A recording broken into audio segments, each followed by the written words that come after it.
nous accompagnons à peu près 3000 personnes, on va dire, sur l'ensemble du département, 1400 salariés.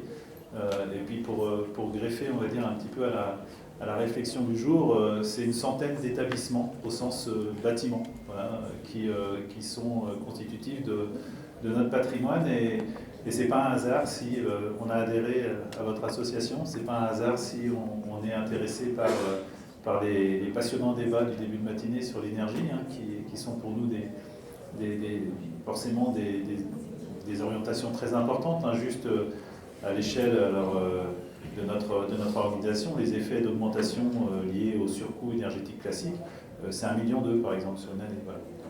Donc tout ça, il y a aussi l'aspect économique qu'on a un peu évoqué, mais qui est très important pour nous.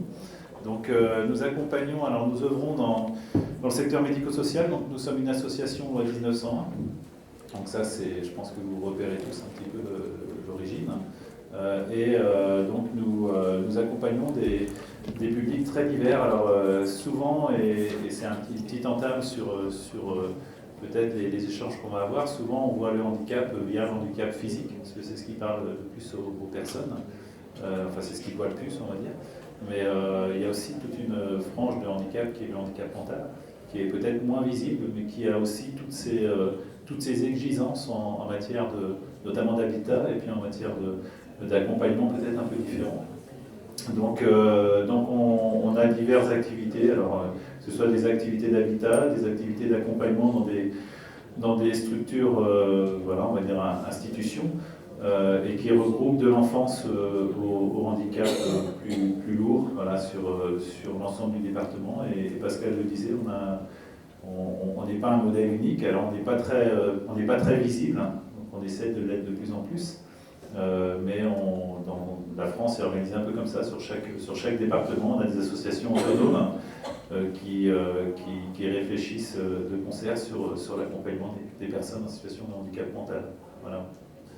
Et donc on est, pour compléter, on peut, alors c'est vrai que l'habitat pour nous est un vaste sujet, parce que ça va de l'établissement de production, avec des énergies, puisqu'on a 9 établissements de production qui représentent une économie, on va dire, importante, avec des investissements, soit dans des menuiseries, dans des métalleries, voilà, qui sont confrontés à des choix énergétiques réguliers. Donc on raisonne comme des entreprises sur ces questions-là. Et on a toute une partie accompagnement, plus habitat, là, pour le coup, qui résonne vraiment sur confort d'habitat, confort d'habitat adapté, et puis pour finir et pour relier la table ronde, confort d'habitat inclusif, voilà, au cœur de la cité, et l'habitat étant un vecteur, on va dire, un trait d'union entre la société au sens large et le handicap, qui n'est pas encore extrêmement reconnu, on va dire, dans le maillage sociétal qui est le nôtre. Le principal métier, bien évidemment, c'est d'accompagner de plus jeune âge, d'accompagner les personnes, mais aussi les familles. C'est d'accompagner ensuite sur le travail, d'accompagner pour sa vie. Bon, on a des questions pour après, à la retraite aujourd'hui. Il y a quelques dizaines d'années, il n'y avait pas beaucoup de retraités. Maintenant, il y en a beaucoup, et tant mieux. Mais comment on va pouvoir offrir le logement, l'accompagnement de cela, ce sera encore une question. Et donc, c'est sur ces sujets-là que l'on doit s'engager très fortement pour ces entreprises à mission que sont les associations ADAPI, pour être vigilants. Enfin, bon, on sait que rien n'est jamais fixé, rien n'est jamais gravé dans le marbre, il faut évoluer à chaque fois, et en fonction des situations, l'habitat, effectivement, mais alors là c'est pour chacun d'entre nous, l'habitat c'est notre refuge, l'habitat c'est notre autonomie. Ces deux mots-là doivent aussi, il faut en être sûr, passionner les gens qu'on accueille. C'est des réactions différentes, c'est des façons différentes, mais quand on est chez soi, on se sent protégé. Donc il faut, le logement inclusif, moi c'est ce qui m'a vraiment interpellé. La réponse ne peut pas être un immeuble, un foyer, sans doute pour certains, mais pour d'autres, il faut une autre recherche, un autre accompagnement dans la réalisation de sa propre vie. Et c'est ça qu'il faut voilà, qu'il faut réfléchir. Et c'est la réflexion qu'on vous propose. Donc, je vais passer, moi que tu veux... Non. Je vais passer la parole à Karine, qui est sur Saint-Brieuc et qui gère déjà ces solutions-là. Mais juste avant, je voudrais parler d'HHC, donc Habitat Anti-Citoyen. C'est une solution qui a 10 ans. C'est ça, Une dizaine d'années. Donc l'idée, c'était de créer un peu comme des béguinages. Ça parle un peu, mais où les gens seraient chacun chez eux avec leur propre bail.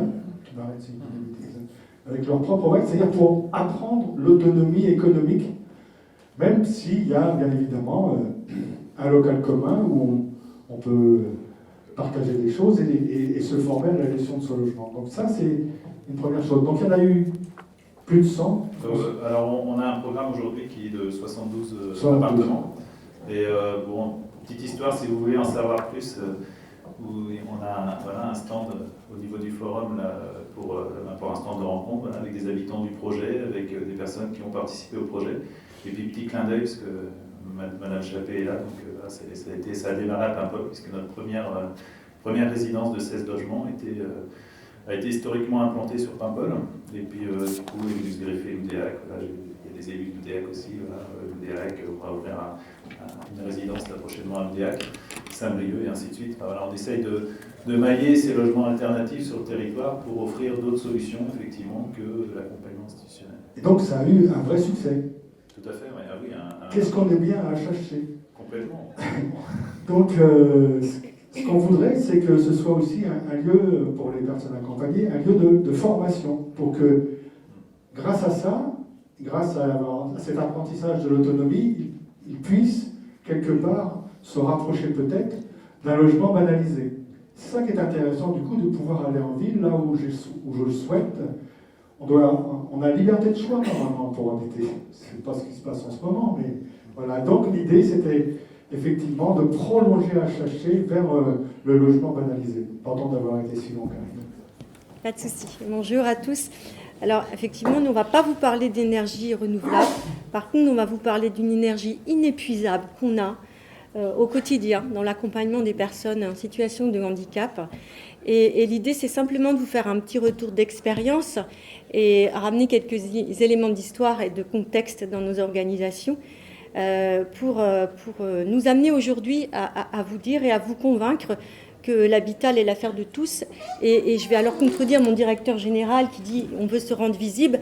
Moi, je vais dire on veut se rendre le plus invisible possible en étant effectivement, alors quand je dis on, c'est les personnes en situation de handicap, dans les organisations de droit commun et dont l'habitat fait partie. À savoir que l'habitat, lorsqu'il est accessible aux personnes en situation de handicap, il est accessible à tous et aux personnes qu'on est susceptible d'être un jour, c'est-à-dire des personnes âgées, des personnes victimes d'un accident de la vie, qui nous amènent la plupart du temps à revoir la première chose, c'est notre logement. Donc, quelques petits éléments d'histoire. Les organisations médico-sociales, elles sont le résultat d'une réforme des lois autour du handicap et de la santé mentale. Et à partir des années, qui est la loi de 75, qui a été réformée depuis, et bien heureusement, où à partir de là, on a commencé à sortir des établissements psychiatriques les personnes en situation de handicap, qui étaient toutes mises dans une même catégorie et considérées comme des fous qui devaient être dans les asiles. Et la réforme de cette loi-là a permis et a nécessité des modèles de construction, puisqu'il n'y avait pas d'organisation spécifique aux personnes en situation de handicap, quelle qu'elle soit.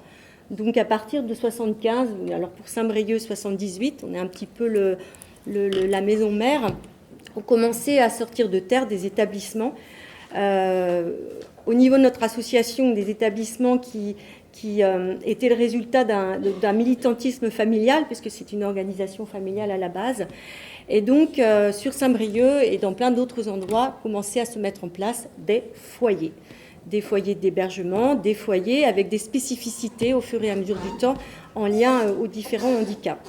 Et puis, les évolutions continuant et les contraintes se faisant aussi faisant face, c'est-à-dire qu'on avait des contraintes budgétaires de plus en plus importantes, on avait des nombres de places très limités. Il fallait aussi être novateur et trouver des solutions alternatives.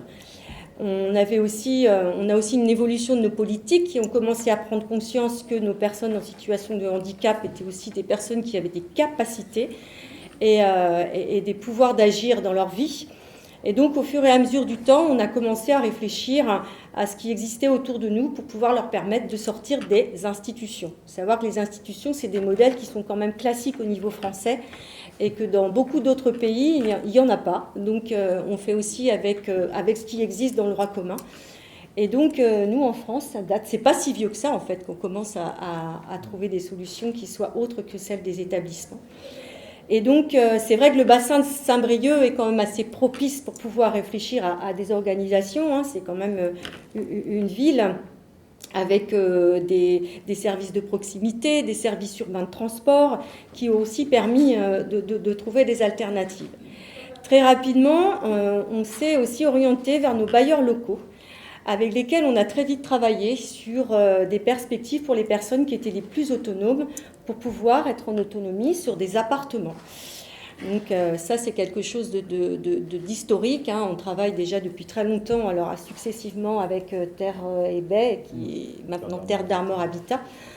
Et on a plutôt une collaboration très intéressante, et elle est d'autant plus intéressante que les bailleurs savent que derrière, il y a une association qui est là et que le moindre souci, on reste garant. Et je peux vous assurer que des soucis, il n'y en a pas. Et qu'ils sont assez plutôt contents d'avoir des clients comme nous, comme les nôtres.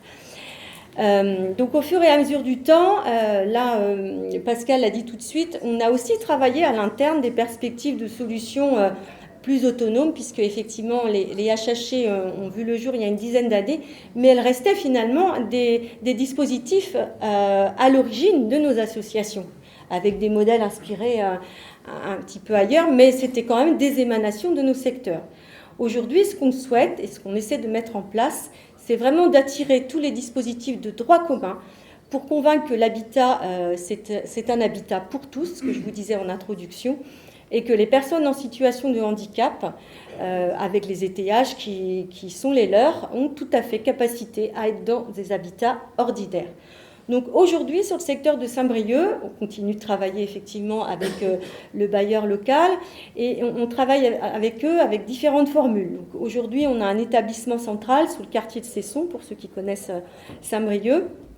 Et autour de notre résidence, qui a 2 ans d'existence et qui est assez aussi novatrice, je vais vous l'expliquer, on travaille avec le bailleur qui est tout autour, dans le quartier de Cesson. Il y a beaucoup de logements Terre et Baie, Terre d'Armor Habitat. Et on a une formule intermédiaire où on reste garant de l'accompagnement des personnes, avec vraiment un accompagnement éducatif au quotidien ou aux besoins.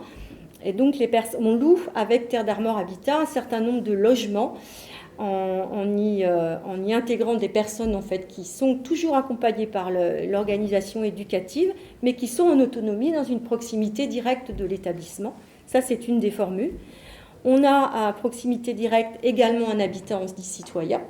Donc effectivement, ce sont des logements autonomes qui sont sur un petit collectif avec une particularité d'avoir un espace central où les gens sont locataires elles-mêmes là pour le coup de leur logement et qui présentent une autonomie suffisante pour être seuls, mais qui sont accompagnés sur la semaine du lundi au vendredi par une intervenante à domicile qui est surtout là pour leur garantir la possibilité de vivre seul et de mettre en place des étayages qu'on connaît tous. Hein. C'est des infirmières à domicile quand on a besoin, c'est du portage de repas comme nos anciens parfois, c'est de l'entretien à domicile, donc c'est des choses que vous connaissez tous.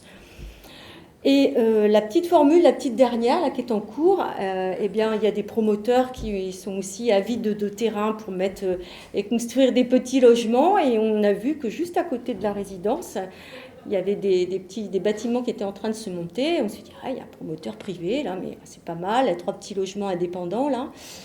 Et ben, on est allé au culot et on s'est dit, ces maisons-là, elles sont pour qui? Une petite maison complètement accessible, de plein pied, court, petit jardin, vraiment à proximité directe de l'établissement. Et ce propriétaire, il a dit banco, moi j'accepte de vous louer un de mes logements, au contraire, avec plaisir. Et donc là, la formule qui va être active au printemps prochain, on va aussi acquérir donc, un petit logement complètement individuel. Ça vient vraiment en opportunité parce qu'on a aussi sur nos établissements eh bien, des espaces qui restent contraints. Hein. C'est quand même pas c'est pas non plus Versailles, hein. C'est des logements de 35 mètres carrés qui rendent parfois difficile la vie seule, oui, mais la vie à 2 c'est plus compliqué.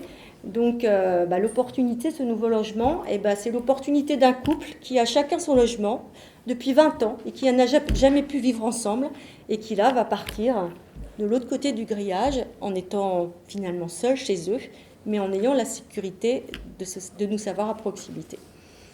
Donc le nouveau bâtiment dont je vous parlais tout de suite qui est à Cesson, il faut savoir que c'est un bâtiment qui existait depuis 1978 dans le quartier de Cesson, qui s'appelait, pour ceux qui connaissent, le foyer Albatros. C'était un bâtiment sur 4 étages avec une organisation classique dans nos établissements. On a des logements, en bas il y a un rez-de-chaussée, il y a les bureaux des éducateurs, l'infirmerie, la grande salle à manger, bruyante, tout le monde y mange, tout le monde y vit. Et donc ce logement-là, donc 78, vous imaginez bien un petit peu le bâti. S'il y avait le feu dans un logement, les VMC communiquant les unes avec les autres, c'est tout le monde qui y passait. Comme vous le savez peut-être, on est soumis à des commissions de sécurité tous les 3 ans ou 5 ans, selon nos types d'établissements. Et il y a quelques années, donc en 2005, 2003, peu importe, la commission de sécurité passe et elle dit c'est terminé, on ne peut pas continuer comme ça. Donc là, une vraie réalité se présente à nous. Il fallait trouver des solutions, des alternatives, réhabiliter, construire ailleurs. C'était compliqué.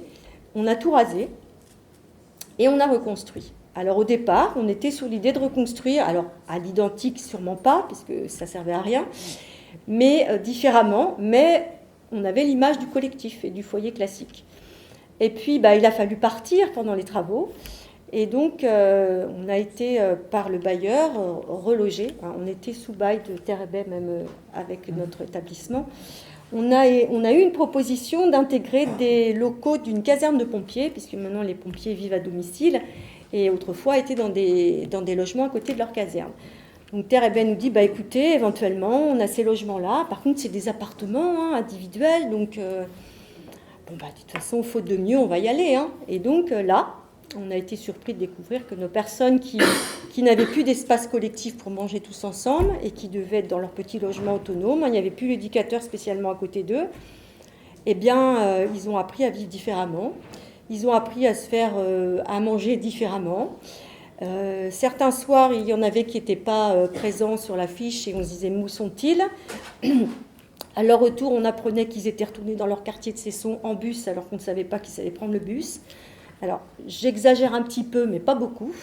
Et donc, en fait, on s'est vite aperçu qu'ils étaient capables de plein de choses insoupçonnées. On était dans un fonctionnement très protecteur, tout à fait légitime à la base, et qu'il fallait peut-être réfléchir au nouveau modèle de construction. C'est les équipes d'accompagnement elles-mêmes qui sont venues nous dire « Stop, arrêtez, ne refaites pas la même chose.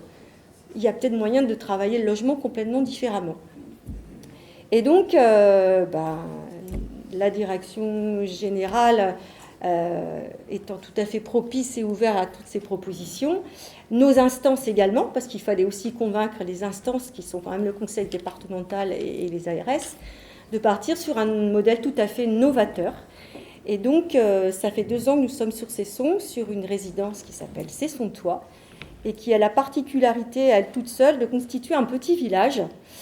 Le principe étant que chaque personne a un logement qui est autonome, individuel. Il n'est pas obligé de voir son voisin de palier comme quand il était dans une chambre et qu'il ouvrait sa porte pour voir son voisin en face. C'est des logements de 35 mètres carrés qui sont des types 2, avec une pièce de vie, une chambre et une salle de bain totalement aménagée et accessible pour le coup. Donc on va dire que ces logements-là, c'est un petit peu le lotissement du village. Le bâtiment des éducateurs, de la direction, de l'infirmerie, de l'administratif est un bâtiment à part, qui est un peu la mairie du village. Et au centre de ce dispositif, on a un grand espace qu'on appelle le tiers-lieu, qui est en fait finalement la salle des fêtes de notre petit village. Et le défi de cet espace-là, c'est de voir toutes les associations de droit commun du secteur de Cesson, de Saint-Brélieu et même d'ailleurs, de pouvoir disposer à certains moments de leurs besoins pour des assemblées générales, des activités culturelles, de sport, etc., et bien de venir chez nous pour pouvoir profiter de cet espace-là et pour le besoin qu'ils pourraient avoir. Je sais pas, je vois Pascal qui me fait des signes. Donc ce que je voulais vous dire, c'est que non, il n'y a pas de souci, mais je peux être intarissable. Donc, si vous n'êtes pas pressé. Elle est vraiment importante et tellement intéressante. Oui, c'est ça. Et donc à partir de cette expérience-là, oui. L'idée c'est de voir comment on peut prolonger encore. C'est ça. Vers cette autonomie que vous avez découverte. Exactement. Et avec les bailleurs. Donc l'idée c'était aussi de se dire. J'allais y aller. L'idée c'était aussi de se dire il faut qu'on se comprenne mieux entre bailleurs, les contraintes des bailleurs, les contraintes de la chose, les contraintes du handicap. Et qui n'est pas physique forcément, bien entendu. Et donc du coup, c'est peut-être une façon plus massive de voir comment on peut intervenir sur la globalité du territoire, pas qu'à Saint-Brieuc, mais voilà, de faire en sorte que... Oui. Alors juste, avant qu'on reparte sur la partie bailleur, insister sur plusieurs points, mais très rapide. Je ne vais pas redire tout ce qu'a dit Karine. Un des enjeux, c'est le maillage sociétal. Donc ça, on est tous d'accord. L'habitat, ça traduit les habitudes de vie en société. Rôle extrêmement important des élus. Je sais qu'il y en a plein dans la salle, donc je martèle. On a eu l'air, on a souvent échangé sur le projet. Enfin, rôle très très important des élus. L'UDEAC, on a vu l'importance aussi des élus dans justement enlever les craintes d'une population autour d'un handicap méconnu, archi méconnu, avec des représentations folles. Donc je voulais dire, et puis l'importance du maillage, et puis là je te donne une transition parfaite, avec bien sûr les bailleurs sociaux, qui sont un des acteurs importants de l'habitat. Là, sur les deux premiers sujets qui ont été évoqués, on est directement concerné sur les rénovations énergétiques, sur la mise en œuvre d'un ITE de manière à ce qu'il soit vraiment efficace, parce que moi ça m'arrive régulièrement de dire ah ben ça a été réhabilité, oui, mais concrètement le résultat en euros pour les habitants, il est de combien, voilà. Donc les premiers sujets ont été très très riches, et puis donc là, on bascule sur la notion d'habitat inclusif. Alors ça, c'est quelque chose que nous pratiquons aussi depuis de nombreuses années. Alors, on a une habitude de gestion de résidences spécifiques, mais l'habitat inclusif, moi j'ai un excellent souvenir à Rennes, résidence Papu, d'une démolition-reconstruction, avec du coup l'accueil de jeunes épileptiques, avec un logement ressources.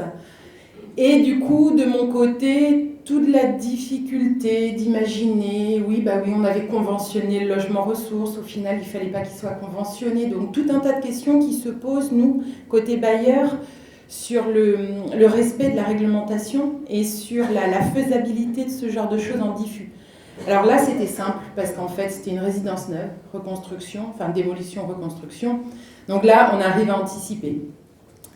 Concrètement, sur le diffus, en fait, sur idéalement le diffus, je vais redonner une petite note de contexte parce que vous avez parlé d'appréhension éventuelle du bailleur sur l'accueil de public en situation de handicap.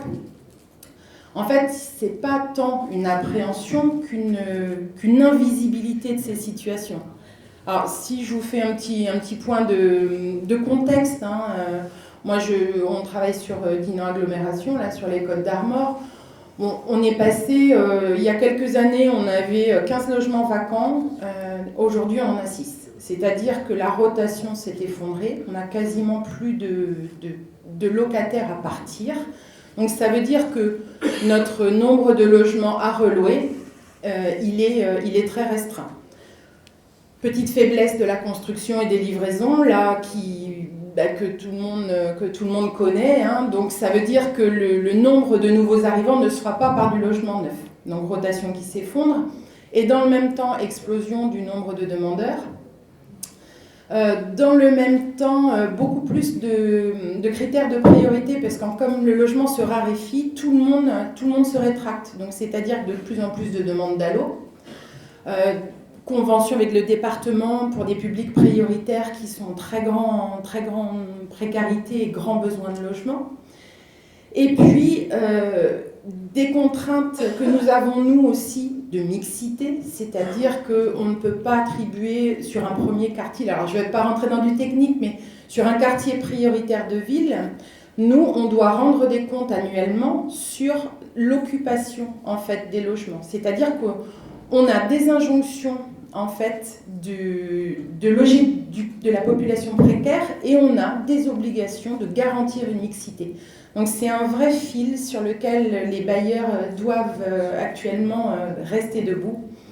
Et quand je parlais de visibilité, c'est que on vit, quand on est bailleur social, on vit dans un monde contraint. C'est-à-dire c'est extrêmement contraint, notamment sur la réglementation des attributions. Et on a un outil départemental qui gère la demande de logement social. Et sur cet outil, on va repérer naturellement les gens qui ont une reconnaissance d'ALO, droit au logement opposable, pardon.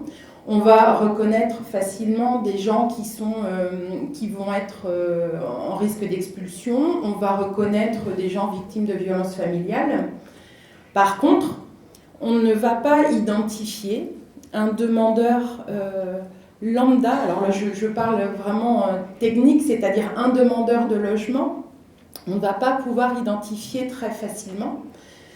On a aussi ces difficultés-là sur d'autres obligations qu'on a même de manière légale. On a une obligation, par exemple, d'accueillir des jeunes qui ont été hébergés par l'ASE et à leur sortie, en fait, ces jeunes-là sont prioritaires. Oui, bah c'est bien, mais sauf qu'on a du mal à les repérer dans les outils. C'est-à-dire qu'ils sont dans la masse de demandeurs qui grossit. Et techniquement, pour nous, c'est une vraie difficulté.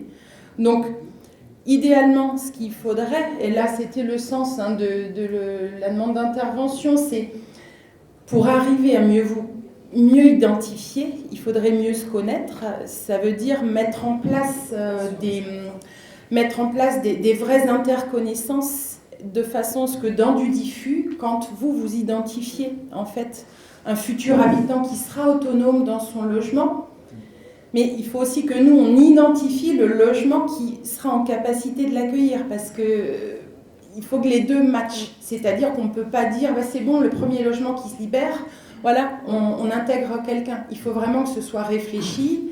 Ça veut dire qu'il faut qu'on connaisse vos contraintes, que vous connaissiez les nôtres. Donc c'est pour ça qu'à mon avis, la solution, alors je ne fais aucune promesse, hein, on n'aura pas des dizaines et des dizaines de logements, mais si on peut avancer un tout petit peu sur ces étapes-là pour du vrai diffus, du vrai inclusif, c'est-à-dire non repérable, non repéré, je pense que pour moi la solution passe par du partenariat en amont, de l'interconnaissance, et du coup, voilà, on a démarré un petit peu avec l'ADAPI, là c'est assez récent parce qu'effectivement vous n'étiez pas obligatoirement connus et là on commence à nouer des contacts et puis essayer d'identifier voilà, des habitants, des nouveaux habitants. Alors il y a deux notions qui me semblent importantes. Alors sur tous nos dispositifs territoriaux, parce qu'on existe, on va dire, sur 5 territoires à peu près dans les Côtes-d'Armor, hein, on se sépare dans les grandes agglomérations. On a des réflexions sur l'habitat et l'accompagnement de l'hébergement au sens assez large, mais qui vont assez loin, hein, puisque, y compris dans des projets maisons d'accueil comme à Lyon, voilà, on a aussi des réflexions de logement voilà, peut-être un peu alternatifs. On en aura également sur Plérin avec notre foyer de vie, la fraternité. Il y a la question... le logement, c'est quelque chose, mais derrière, c'est la mutation que nos métiers doivent se faire sur l'accompagnement. C'est-à-dire qu'une personne garde son handicap. Hein. Elle peut être logée n'importe où et garde son handicap. Sinon, ça serait magique et on aurait une bonne réponse à faire. Donc, il y a la mutation de nos métiers.